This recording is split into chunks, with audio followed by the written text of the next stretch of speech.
बदहाल, इतना बेचैन, इतना लाचार, इतना मजबूर न भारत कभी था न है। हम गुलामी के बाद आज़ाद जब हुए थे ना, हमारे पास कुछ नहीं था, लेकिन यही किसान संघर्ष करके भारत को कृषि प्रधान देश बनाया। बनाया कि नहीं बनाया? बनाया। और शिक्षा, स्वास्थ्य, सुरक्षा, यहाँ पर ही ऐसा कोई संयंत्र, ऐसे कोई कल कारखाने ये बताएं कि सरकार ने लगाया है। हम फर्टिलाइज़र लेते हैं प्राइवेट कंपनी से, और हम विदेश का कोई आता है मशीन, उसकी नकल करके हम खुद बनाते हैं। आप जमीनी बात कर रहे हैं, लोगों से जुड़े बात कर रहे हैं। ये राम मंदिर का ढंढोरा पीट रहे हैं कि हमने राम मंदिर बनवा दिया। ऐसा है, अगर राम मंदिर से ही पूरी आवाम की भला हो जाए, आए समझ में? राम मंदिर से उन्हीं के, राम मंदिर तो एक धर्म, उनकी दुकान है जो धर्म की दुकान चलाने के लिए बनाए हैं। धर्म एक धंधा है, जैसे हमारा किसानी एक पेशा है, धर्म एक धंधा है। अगर धर्म से ही सब कुछ चले तो भैया अभी प्राण प्रतिष्ठान हुआ है, क्योंकि उनको एक अलग विद्या आती है, तो उनको बॉर्डर पे जो हमारे जवान शहीद होते हैं वहाँ भी लगा देना चाहिए एक प्राण प्रतिष्ठान वाले को। ये राम के मानने वाले लोग हैं, राम राज्य आएगा, राम से साधु संत खुश होंगे। इनको राम राज्य का भी नहीं पता है। राम राज्य कहते किसे हैं?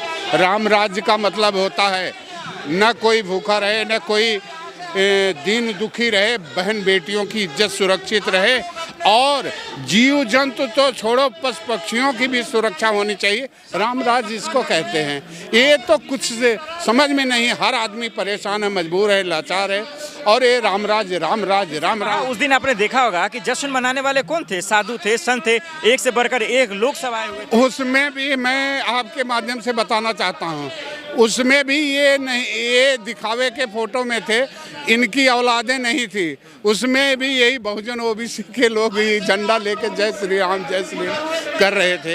ये बताओ, अगर जय श्री राम कहने से, गुड़ खिलाने से, चीनी का नाम लेने से आपका मुंह मीठा होता है, तो हम क्यों दें आपको? वो सरकार भी जान रही कि आपकी नब्ज पकड़ रखी है कि आज की जो 85% मूल निवासी हैं, इनके में ही ऐसे लोग बैठे हैं। यही हमारा झंडा डंडा पहले राजनीति में डोरते थे, आज धर्म में डो रहे हैं। कल हम जो कहेंगे उसमें डोएंगे, कल हम कहेंगे ताली थाली बजाओ, कल कहेंगे दिए जलाओ, परसों कहेंगे भूखे रहो तुम, वो भूखे नंगे रह लेंगे, लेकिन कभी भी अन्याय अत्याचार के खिलाफ नहीं आवाज़ उठे। ये ऐसी अंधभक्ति है, क्योंकि इनकी ट्रेनिंग जो होती है ना अंधभक्तों की, बहुत कमांडो से भी खतरनाक होती है। इनको भूखे रह लेंगे, नंगे रह लेंगे, बच्चे अशिक्षित रह लेंगे, लेकिन कभी सत्य को कबूल नहीं करते। इसलिए उनको भी, मेरे मूल निवासियों, मेरे बहुजन के लोग, मेरे भारतवासियों, अरे संविधान से तुम्हें सब कुछ मिला है, और जब विद्यालय जाओगे तभी शिक्षा, दो बत्ती दिखाने से अगर मिलती है, तुम पास हो जाते ना, तो भैया पूरे भारतवर्ष में अब तक बहुत लोग डिग्रियां लेके दूसरे दो। भारतवर्ष हमारा एक ऐसा देश है जो दूसरों देशों से कमा करके भारत में धन ले आता है, लेकिन बॉर्डरों पे इन नेताओं के लोग बैठे रहते हैं, बाहर से ले आए हुए को लूटते हैं, और ये डाकू नेता उसको पचाते हैं, हाजमा दुरुस्त करते हैं। अगर वही चीज़ जो हमारे गाड़ी कमाई को ही भारत में लगा देना, भारत पहले भी सोने की चिड़िया थी, आज भी रहती, आगे भी रहती, हमेशा रहेगा। यही मिशन है। इसलिए किसानों, जवानों, पहलवानों सभी का अब कोई अलग अलग जो देख रहे हो, अलग अलग लड़ाई अब बंद। आज के बाद कोई लड़ाई नहीं, केवल ईवीएम हटाओ, देश को बचाओ, लोकतंत्र बचाओ, बैलेट पेपर लाओ, स्वदेशी चुनाव कराओ, यही होगा। अब आगे कोई आंदोलन नहीं होगा।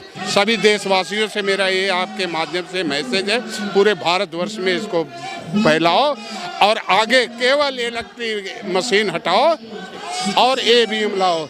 अगर इनके अंदर अपनी गट्स है तो अपने जनता जनार्दन के दिए हुए वोटों से जीत के आए, और फिर ये जो कहेंगे वही सर्वमान्य होगा, बाकी सब कुछ रहेगा। ठीक, बहुत बहुत धन्यवाद।